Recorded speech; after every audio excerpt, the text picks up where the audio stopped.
Dr. Minji Park stood before the massive crystal structure, her breath forming small clouds in the cold air of Kepler 442c. The towering formation reached almost 200 meters into the pale sky, its surface covered in thousands of intricate symbols that seemed to dance and shift when she looked at them from different angles. She had been studying these mysterious markings for 3 years now, just like hundreds of other scholars before her.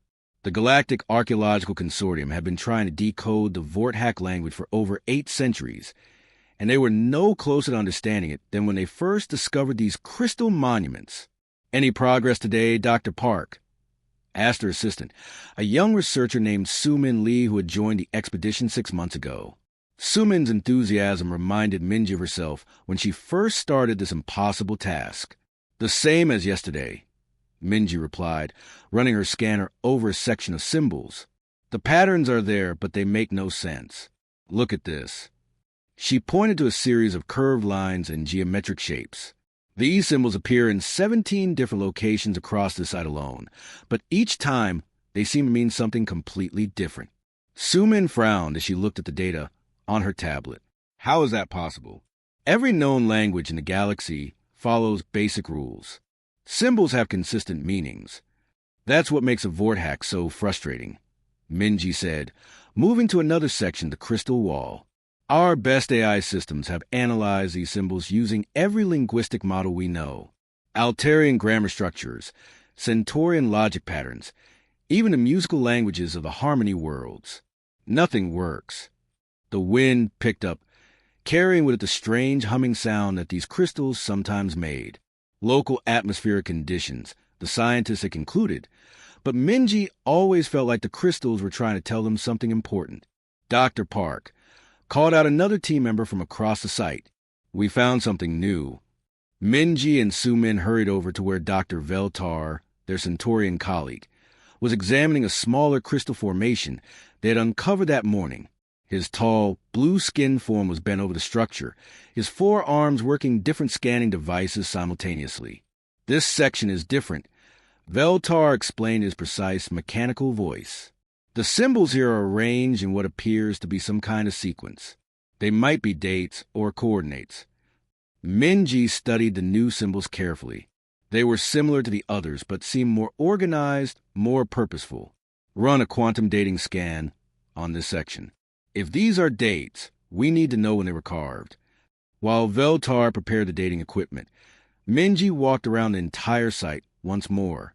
17 crystal structures of varying sizes, all covered in the same mysterious symbols. The Vorthak had built similar sites on 17 different planets across 9 star systems. Whatever they were trying to say, they had wanted to make sure the message survived. "Results are ready," Veltar announced. "The quantum dating shows these symbols were created exactly 50,000 years ago." Minji stopped walking. 50,000 years? Are you certain? The readings are very clear. But there's something else interesting. Our records show that's approximately the same time period when humans on Earth were beginning to develop their first primitive tools. Sumin looked confused. "Humans? What do they have to do with this?" "Probably nothing," Minji said, but something about the timing bothered her. "It's just strange that one species was disappearing from the galaxy while another was just beginning to develop intelligence on a distant planet." The 3 scientists continued their work as the day wore on. They took detailed scans of every symbol, ran computer analysis on potential patterns, and compared their findings to the vast database of Vorthak research that had been collected over the centuries. As always, the results were frustrating and incomplete. "Dr. Park," Sumin said as they prepared to return to their base camp for the evening, "what do you think happened to them? The Vorthak, how does an entire civilization just disappear without leaving any other traces?" Minji looked up at the crystal structures, now silhouetted against the setting sun of Kepler 442c. "That's the real mystery, isn't it? They built these monuments to last forever, covered them with what must be important information, and then vanished completely. No remains, no other technology, no ruins of cities or ships. Just these crystals and their impossible language. Maybe they didn't want to be found," Veltar suggested. "Perhaps the language is designed to be difficult to decode." But why? Su Min asked. If you want to preserve information, why make it impossible to understand? Minji had wondered about this question many times. Maybe, she said slowly, they weren't trying to preserve information. Maybe they were trying to hide it. Maybe the Vorthak language isn't meant to be read by just anyone. Maybe you have earned the right to understand it.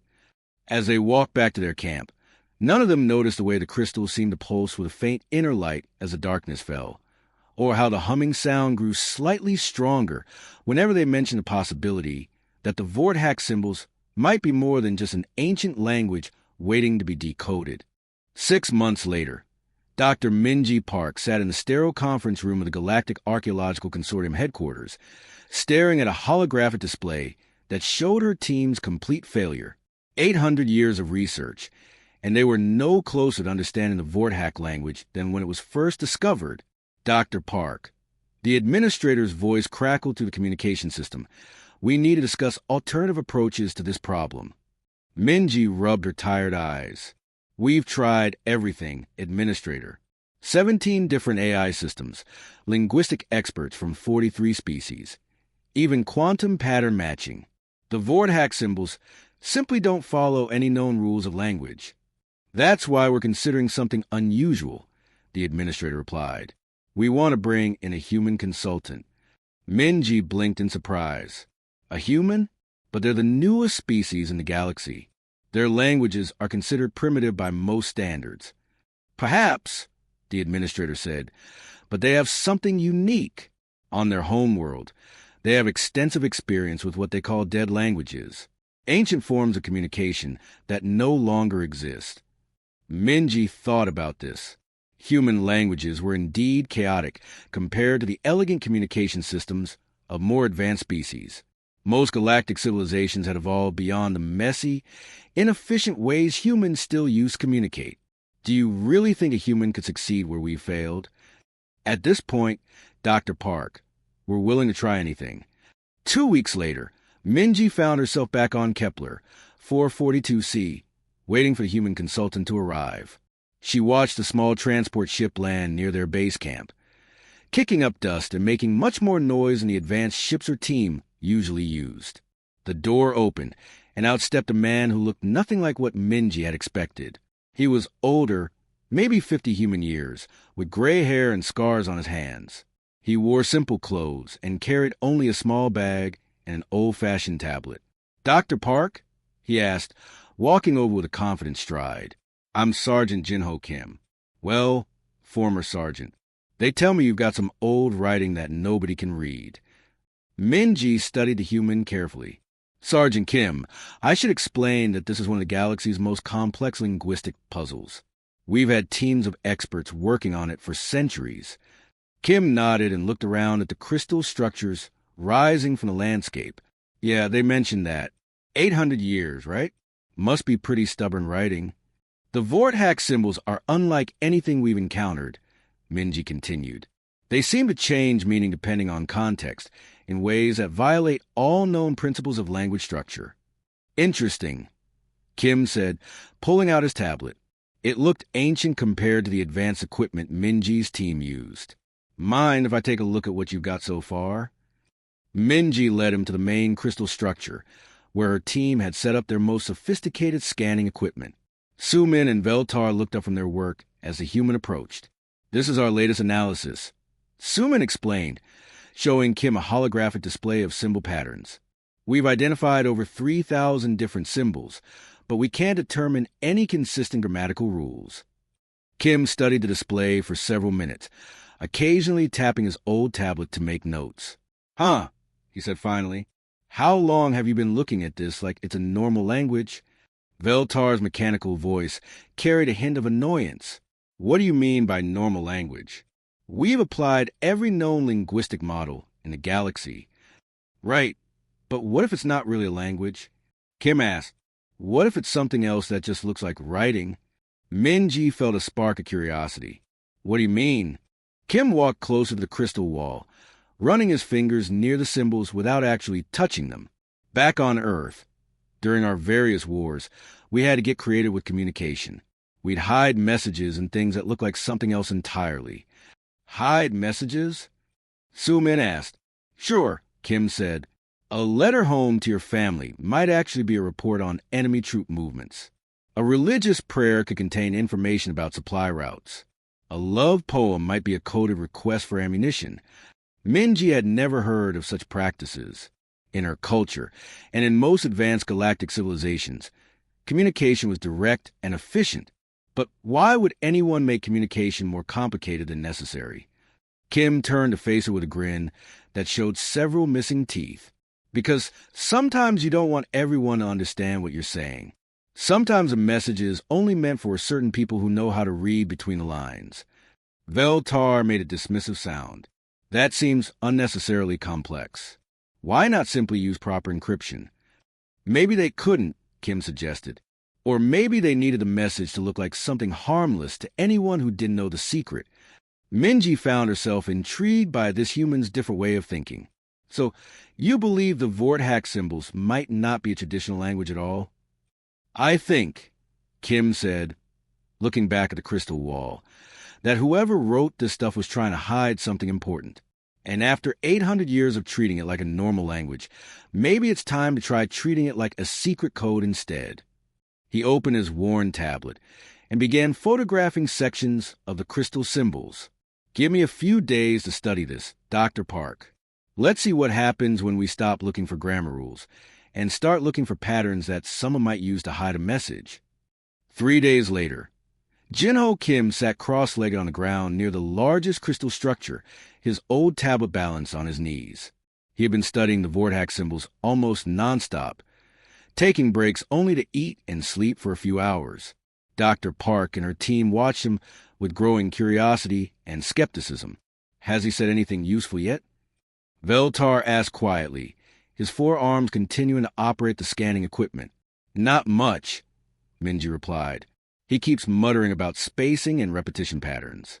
Yesterday, he spent 6 hours just counting symbols. Su Min looked over at the human, who was now tracing patterns in the dirt with a stick. Maybe this was a mistake. He doesn't even use proper analysis equipment. Kim suddenly stood up, brushing dust off his pants. Dr. Park, I need to show you something. Minji walked over to where Kim was standing near a section of the crystal wall that her team had studied hundreds of times before. What is it, Sergeant Kim? Look at these symbols here, Kim said, pointing to a series of curved lines and geometric shapes. Your computers have been trying to read them as words, right? Subject, verb, object, that kind of thing? Of course, Minji said. That's how language works. Kim shook his head. But what if they're not words at all? What if they're markers? Look at this pattern. He pointed to 3 symbols that appeared together several times across the crystal surface. This group shows up every 47 symbols, almost like clockwork. Veltar moved closer with his scanner. We noticed that pattern months ago. We assumed it was some kind of grammatical structure. Maybe, Kim said, but in military communications, regular patterns like this usually mean something else. They mark sections or indicate priority levels. He pulled up an image on his tablet, showing symbols from an ancient Earth writing system. See this? During the Korean War, my grandfather's unit used to hide tactile information in what looked like personal letters. Every 20th word would actually be part of the real message. Su Min frowned, but that would make communication incredibly inefficient. Not if you're trying to fool someone who might intercept your messages. Kim explained. The point isn't efficiency. The point is making sure only the right people can understand what you're really saying. Minji studied the symbols with new interest. So you think the Vortex were hiding information within what appears to be normal text? I think they were hiding multiple layers of information, Kim said, his excitement growing. Look at the spacing between symbol groups. Look at how certain shapes are repeated but in different orientations. This isn't just hidden messages. This is a complete communication system designed to work on several levels at once. Kim walked along the crystal wall, pointing out patterns that her team had dismissed as decorative elements. These small marks between the main symbols? I think they're emotional indicators, like the difference between retreat immediately and retreat when possible. Same basic message, very different urgency. Emotional indicators? Minji had never heard of such a thing in any galactic language. Humans use them all the time. Kim said, "The way we say something is just as important as what we say." These little marks might tell you whether the writer was scared, angry, or confident when they carved these symbols. Veltar made a skeptical sound.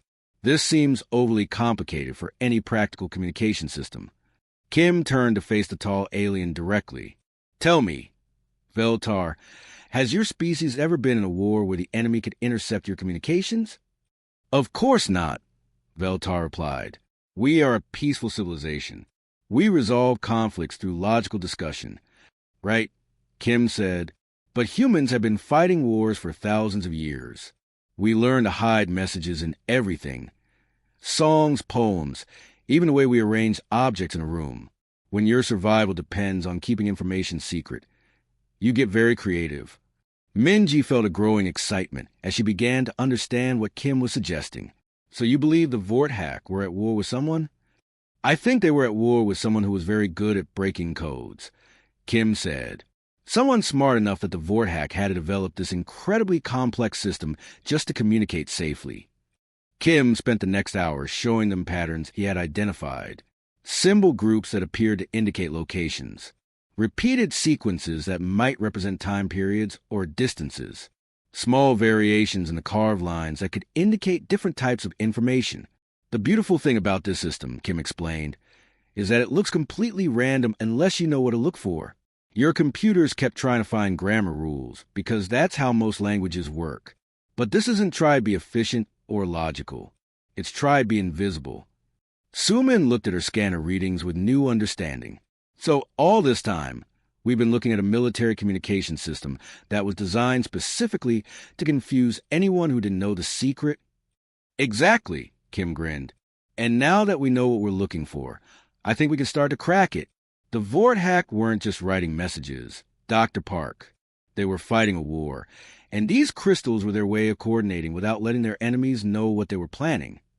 Minji stared at the symbols with amazement, seeing them completely differently than she had just an hour before. A 50,000-year-old military code, hidden in plain sight. For the next week, Jinho Kim and Dr. Minji Park worked together from dawn until late into the night.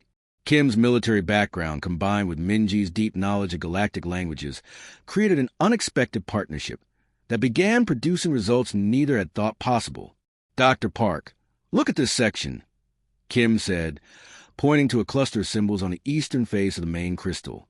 "I think I've figured out what these repeated triangular marks mean." Minji moved closer, her scanner ready. "What do you see?" "They're not decorations," Kim explained. "They're tactical markers. See how this triangle appears before every group of 23 symbols? In military communications, that usually means urgent or priority message." Kim had discovered that the Vorthack writing system worked on 3 different levels simultaneously. The main symbols carried the basic information. Smaller marks indicated how important the message was, and tiny scratches showed the emotional state of whoever carved the symbols. "This is incredible," Minji said as she watched Kim decode another section. "You're reading not just what they wrote, but how they felt when they wrote it. Right here," Kim pointed to a series of jagged lines. "These marks are angry, desperate maybe, and look at this symbol group that comes after them." He traced the carved lines with his finger. "If I'm reading this correctly, this is something like enemy advancing faster than expected." Sumin and Veltar gathered around as Kim continued his work. Over the past few days, they had gone from skeptical to amazed as the human veteran unlocked secrets that had puzzled the galaxy's best minds for centuries. "Sergeant Kim," Veltar said, his mechanical voice carrying a note of respect, "how did you learn to recognize these patterns so quickly?" Kim looked up from his tablet. 20 years of military service teaches you to spot the important information fast. When someone's shooting at you, you don't have time to analyze perfect grammar. You need to understand the message immediately, even if it's written in a hurry or coded for security. As the days passed, Kim's translations revealed an incredible story.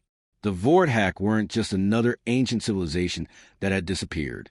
They were something much more significant. Dr. Park, Kim called out excitedly from the north side of the crystal formation. "I found something big. Really big." Minji hurried over to where Kim was studying a section of symbols that always looked like random scratches to her team. "What is it?" "These aren't just messages between Vorthack commanders," Kim said, his voice serious. "These are coordination signals between different species. Look at these symbol variations." He showed her patterns on his tablet. The Vorthack were working with other civilizations. This was some kind of alliance. An alliance against what? Sumin asked. Kim's expression grew dark. Something they call the Devourers. And from what I can tell, these Devourers weren't from anywhere in our galaxy. The team worked frantically to decode more of the Alliance communications. Kim's breakthrough had opened up entire sections of text that had been meaningless before. The Vorthack crystals weren't monuments or religious sites. They were command centers for a galaxy-wide military operation. "Here's another section," Kim said, pointing to symbols near the base of the crystal. "This talks about star gardens blooming. But in military context, that means fleet formations deploying. The Vorthack were coordinating massive space battles." Minji felt a chill as she realized what they were discovering. How many different species were involved in this alliance? Kim studied his notes. "At least 12 that I can identify. Maybe more. This was the entire galaxy working together against something that threatened everyone. But what happened to them all?" Veltar asked. "Where did they go?" Kim had been working on that question for days. The final sections of Vorthack text were the most heavily coded, as if the writers knew these would be their last messages. "I think I've found the answer," Kim said quietly. "But you're not going to like it." He led them to the central crystal, where the most complex symbols were carved near the very top. "These final messages are evacuation orders. The Alliance was falling back, but not anywhere in this galaxy." "What do you mean?" Minji asked. Kim read from his translation notes. "Fall back to the place beyond the rim. Maintain watch from the void. The Devourers follow the light of growing worlds." Sumin looked confused. "Beyond the rim? What does that mean?" "I think," Kim said slowly, "it means they retreated outside our galaxy entirely. They're still out there, somewhere in the space between galaxies, keeping watch." The most chilling part came in the very last message Kim decoded. "When the galaxy grows bright again with new civilizations, when the combined energy reaches a threshold of notice, they will return to harvest what is grown." Minji stared at the ancient symbols with growing horror. "Are you saying the Devourers are still out there? That they'll come back?" Kim nodded grimly. "And according to this final warning, our galaxy is approaching the same level of technological development and energy output that originally attracted them 50,000 years ago." The team stood in silence, realizing that their archaeological discovery had become something much more urgent than ancient history. They had found a warning, and time might be running out to understand what it meant. The moment Jinho Kim finished translating the final warning message, something unexpected happened. The massive crystal structure began to emit a low humming sound that the team had never heard before. Dr. Minji Park watched in amazement as faint lines of light started to appear within the crystal, following pathways that seemed to connect different symbol groups. "What's happening?" Sumin asked, stepping back from the crystal as the humming grew louder. Kim looked at his tablet, then at the crystal, his face pale. "I think the translation process triggered something. These aren't just monuments, Dr. Park. They're machines." The light within the crystal grew brighter, and suddenly the team's communication devices began receiving signals from other archaeological sites across the galaxy. Dr. Veltar's scanner was beeping frantically as data poured in from 17 different star systems. "Dr. Park," Veltar announced, his mechanical voice carrying notes of excitement and alarm. "Every Vorthack site in the galaxy is activating simultaneously. The crystals are communicating with each other." Minji felt her heart racing as she realized what this meant. The Vorthack built a galaxy-wide network, a warning system that's been sleeping for 50,000 years, waiting for someone to understand their message. Kim was studying the readings on his tablet as the crystal continued to pulse with increasing brightness. The system is running some kind of analysis.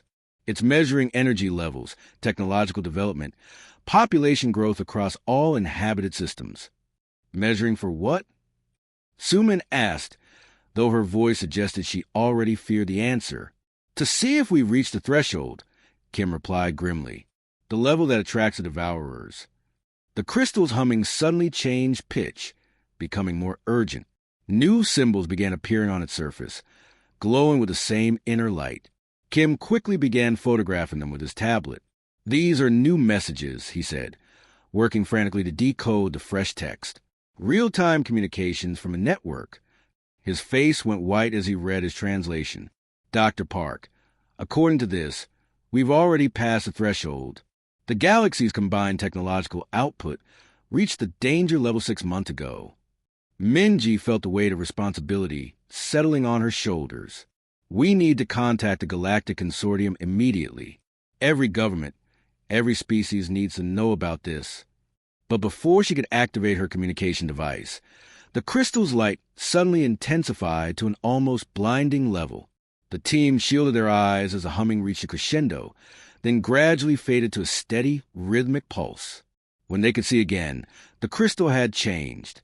Its surface now displayed what looked like a star map, showing the positions of all inhabited systems in the galaxy. Red warning indicators appeared near several systems, including their own. It's a tactical display. Kim breathed in amazement. The Vorthack system is showing us threat assessments, defensive positions, evacuation routes. He paused as he realized the implications.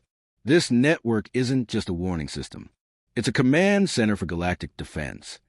Over the following hours, the team worked to understand the information flowing through the activated network. The crystals were providing detailed analysis of the galaxy's current military capabilities, technological weaknesses, and strategic resources. Look at this section. Kim pointed to symbols scrolling across the crystal's surface. The system has been monitoring our development for decades. It knows about every spaceship, every weapon, every defensive installation in the galaxy.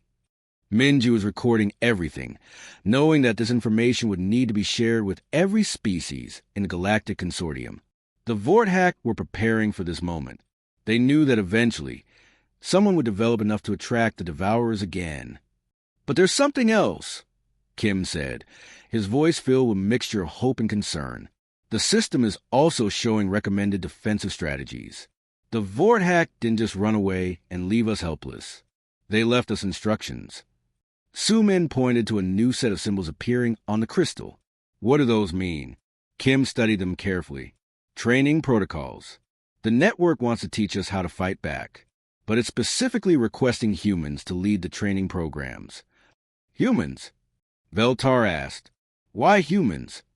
Because, Kim said with a tired smile, we're the only species in the galaxy that's been constantly at war with itself for thousands of years. Everyone else evolved beyond warfare, but humans never stopped learning how to fight. The revelation was both humbling and terrifying. Humanity's violent history, which had made them outcasts among the peaceful galactic civilizations, was now the galaxy's best hope for survival. As night fell on Kepler, for 42C, the Crystal Network continued its steady communication across 17 star systems. The Vorthack warning system was fully operational for the first time in 50,000 years, and its message was clear. The Devourers were coming and the galaxy needed to prepare. Kim stood before the glowing crystal, knowing that everything had changed. His simple translation work had not only solved an ancient mystery, but had awakened a defense network that might be their only chance of survival. Dr. Park, he said quietly, I think we need to start learning how to be soldiers again. All of us. In the distance, barely visible beyond the galaxy's rim, something ancient and hungry had noticed a sudden bloom of organized energy patterns. The harvest time was approaching, and this time, the prey might actually fight back. The war for the galaxy's survival had begun.